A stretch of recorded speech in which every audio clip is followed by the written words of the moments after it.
আপনার আমি কইছি যে আমার ভার্সিটিতে আসবেন না। করে না সেমিস্টার ফি দিতে হইব। আছেন দেন পুরোটা আছে। এমন একটা মানুষ বিয়ে করছি যার নুন আনতে পান্তা ফোড়ায়। এই কেমন স্যার উনি কে তোর রিলেটিভ? রিলেটিভ না, পরিচিত। আমি যাই রে। হ্যাঁ, যা। আচ্ছা কি ব্যাপার, আপনাকে হাত মিলানো খুব দরকার ছিল? আমার ক্লাসে আমি গেলাম। Rohi, I love you, I really really love you. আমি তোমাকে অলওয়েজ ফিল করি, সবসময় চাই তোমার সাথে কানেক্টেড থাকতে। আমি তোমাকে বিয়ে করতে চাই Rohi. Is it possible Rohi? Will you be my life partner? শোনেন, আমি আপনার সাথে ভালো নাই। আমি একজনের ভালোবাসি, ওরে বিয়া করতে চাই। সাহেব, ওরে বিয়া কইরা সুন্দর একটা সংসার করতে চাই। আপনি আমারে ছাইয়া দেন, আমার ডিভোর্স দেন। আমি ডিভোর্স দিলে তুমি ভালো থাকবা? অবশ্যই ভালো থাকবো। ও না আপনার থেকেও বেশি আমারে ভালোবাসে, আমার কেয়ার করে। আমরা বাইকে ঘুরি, আউটিং এ যাই, বাইরে খাইতে যাই। ও আমার ছোট ছোট সব ইচ্ছা পূরণ করে। আমি তো জীবনে এমনই একটা মানুষ চাইছিলাম যে আমার সব স্বপ্ন পূরণ করবো। আমি যা চাবো সবকিছু আমার পায়ের সাইনা দিব, কিন্তু আপনি সেটা কখনই পারবেন না। আপনি আমার ছাইয়া দেন।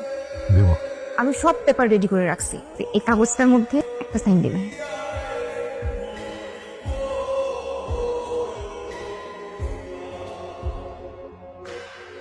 একটা বছর হয়ে গেল, বিয়ের কোনো কথাই তুমি শুনছো না, বিয়েও করছো না। আমার দায়িত্ব নেওয়ার কথা ছিল, তুমি দায়িত্বটাও নিচ্ছ না। তুমি গত একটা সপ্তাহ যাবত আমার ফোন ধরো না, দেখা করো না। সমস্যা কি তোমার?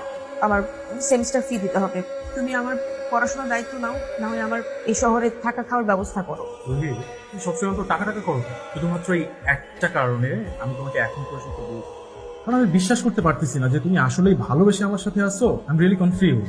সাহেব, আমি সরি, সেমিস্টার ফি দেওয়ার জন্য মাথাটা ঠিক নেই। আমার নিজেরও তোমার কাছে এভাবে চাইতে ভালো লাগে না।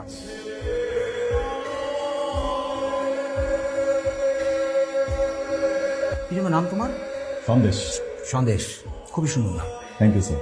সন্দেশ, আমি তোমার পেপারস দেখেছি, গ্যাপ দিয়েছো। এখন আবার এখানে এসে সেকেন্ড ইয়ারে ভর্তি হলে? স্যার, খাল কেটে কুমির আনা তো মানুষেরই স্বভাব, একটা স্বভাব আমারও ছিল। কুমির চলে আসে, আমার লেখাপড়াটা আর হয়নি, আবার শুরু করো।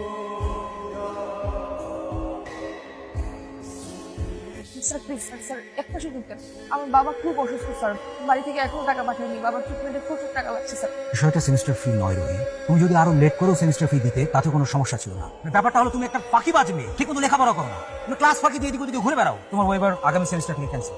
স্যার এবারের মতো একটা শেষ সুযোগ দেন স্যার প্লিজ। ব্যাপারটাকে একটু ভালোভাবে ডিল করো। এবারের মতো তোমার সেমিস্টার ফি সাবের কল্যাণ ট্রাস্ট থেকে অ্যাডজাস্ট করা হয়েছে। তুমি তো জানোই অসচ্ছল এবং চাকুরিজীবী স্টুডেন্টদেরকে সাবের কল্যাণ ট্রাস্ট হেল্প করে থাকে। ব্যাপারটা মাথায় রেখো, থ্যাংক ইউ সো মাচ। ওদের হেল্প পাওয়াতেই তুমি কিন্তু তোমার লেখাপড়াটা কন্টিনিউ করতে